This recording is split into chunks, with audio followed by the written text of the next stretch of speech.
नेपाळमधील रसुआ जिल्ह्यात भोटेगोशी नदीला आलेल्या विनाशकारी पुरामुळे परिस्थिती गंभीर झाली असून महाराष्ट्रातील पर्यटकांच्या सुरक्षेबाबत राज्य सरकारकडून महत्त्वाची माहिती देण्यात आली आहे। महाराष्ट्रातून ट्रॅव्हल्सच्या 2 बसेसमधून सुमारे 80 पर्यटक मानसरोवर येथे अडकले असल्याची माहिती मंत्री गिरीश महाजन यांनी दिली। यापैकी 4 नागरिकांशी संपर्क झाला असून ते सुखरूप असल्याचं त्यांनी सांगितलंय। दरम्यान नेपाळमध्ये पर्यटनासाठी गेलेल्या अनेक नागरिकांचा अद्याप संपर्क होऊ शकलेला नसल्याने त्यांच्या कुटुंबियांमध्ये चिंता वाढली आहे। या पार्श्वभूमीवर महाराष्ट्र सरकारने अडकलेल्या नागरिक आणि पर्यटकांच्या मदतीसाठी विशेष हेल्पलाईन आणि माहिती संकलनाची व्यवस्था सुरू केली आहे। महाराष्ट्र राज्य आपत्ती व्यवस्थापन प्राधिकरणाकडून अडकलेल्या नागरिकांची माहिती संकलित केली जात असून मंत्रालयातील राज्य नियंत्रण कक्ष 24 तास कार्यरत ठेवण्यात आलाय। संपर्कविहीन नागरिकांचा शोध घेण्यासाठी प्रशासनाकडून प्रयत्न सुरू आहेत। नातेवाईकांनी किंवा परिचितांनी नेपाळमध्ये अडकलेल्या व्यक्तींची माहिती तातडीने प्रशासनाला द्यावी असं आवाहन करण्यात आले।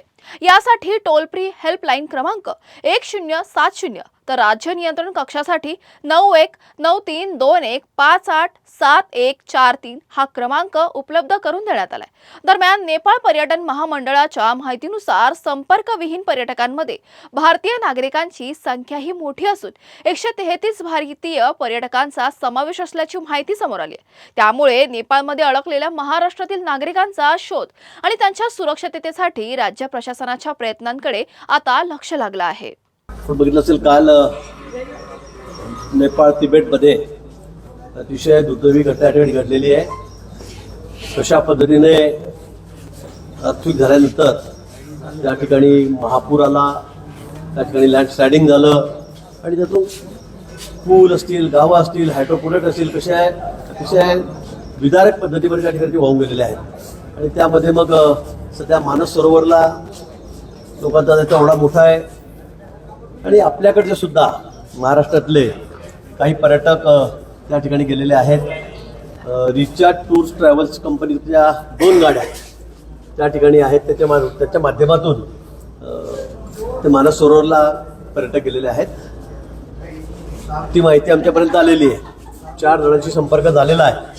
अजून त्या ठिकाणी मी माझ्या शेजारी राहणारे कुटुंब परवा 4 दिवसापूर्वीच मला भेटून आम्ही मानस सरोवरला चाललो आहे म्हणून त्या ठिकाणी गेलेले 4-5-6 दिवसापूर्वी मला लगेच ही बातमी बघितल्यावर मी त्यांच्याशी कॉन्टॅक्ट केला। पण एक दिवस माझा काही कॉन्टॅक्ट त्यांच्याशी झाला नाही। पण काल रात्री संध्याकाळी माझा त्यांचा कॉन्टॅक्ट झालेला आहे। ते मानस सरोवरला त्या ठिकाणी आहेत। त्यांच्या गाडीमध्ये सुद्धा जवळपास 37 जण त्यांच्या सोबत आहेत।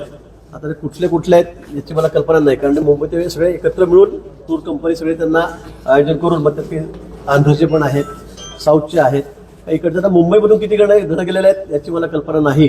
आता मी सकाळपासून त्यांना कॉन्टॅक्ट करतोय पण त्यांचा कॉन्टॅक्ट होतोय, पण ते सुखरूप आहेत। त्यामुळे आता आम्ही प्रदक्षिणा घालतोय आणि असं चाललेलं आहे। पण या ठिकाणी सगळ्यांची संपर्क करण्याचा प्रयत्न मी करतो। पण लँडस्लाइडिंग झाल्यामुळे सगळं तिकडच्या सिस्टीम सगळ्या कोलॅप्स झालेल्या आहेत। त्यामुळे फोनवर कोणाशी संपर्क होऊ शकत नाहीये। पण मला वाटतं 4 जणांचा आपला संपर्क झालेला आहे, ते सुखरूप आहेत।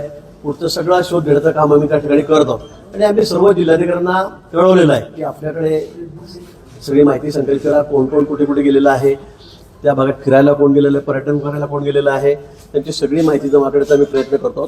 त्यासाठी आमची वेबसाईट पण आहे, 24 तास ती त्या ठिकाणी खुली आहे। अजूनही कोणाकडे काही माहिती असेल त्यांनी आम्हाला तरी कळवावं। दिल्लीशी आमचा संपर्क सतत सुरू आहे।